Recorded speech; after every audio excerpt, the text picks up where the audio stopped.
আমি যদি কাউকে ভালোই বাসলাম, তাহলে তো আমার চোখে তার কোনো দোষ নাই, কারণ আমি তোকে ভালোবাসি। ভালোবাসতে তো মানুষের চোখে দোষ থাকে না। কেন নষ্ট হয়ে যায়? ইগো। বিয়ে সাথে দাম্পত্য জীবন, স্বামী খোঁচা দিল বোরে, হ্যাঁ তোরে বিয়ে করলাম, বাবার বাড়িতে কিচ্ছু দিল না আমারে। এটা একটা জুলুম কথা।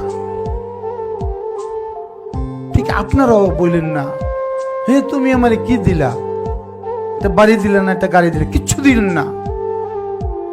স্বামীরে তো পাইছেন, বলছি তো প্রেম করে বিয়ে করছি। আমার wife is my heart, is my engine. I love her, I respect her, I appreciate her. আর কি বলবো? আসসালামু আলাইকুম। আমার মনে হয় আল্লাহ যখন আমাদের লাইফ থেকে কাউকে নিয়ে যায়, তার পেছনে অবশ্যই ভালো কোনো কারণ আছে। জীবন নিয়ে আমাদের ব্যক্তিগত পরিকল্পনা থাকাটাই স্বাভাবিক, কিন্তু আমাদের এটা মনে রাখতে হবে যে আল্লাহই সর্বশ্রেষ্ঠ পরিকল্পনাকারী।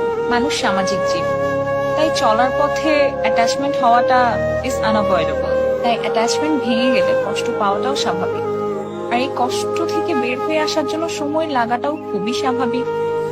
But don't forget that you deserve better and Allah has better plans for you. I know it's a very tough situation, কিন্তু এই সময়ে ইমোশনাল হয়ে যে কোনো রকম ভুল সিদ্ধান্ত নেওয়াটা মোটেই কাম্য নয়। তাই যে সিচুয়েশনই হোক না কেন, প্লিজ ধৈর্য ধরুন and have faith in yourself. সেই মানুষটি যদি আপনার জন্য পারফেক্ট হতো, তাহলে আল্লাহ কখনোই হয়তোবা তাকে আপনার জীবন থেকে নিয়ে যেত না।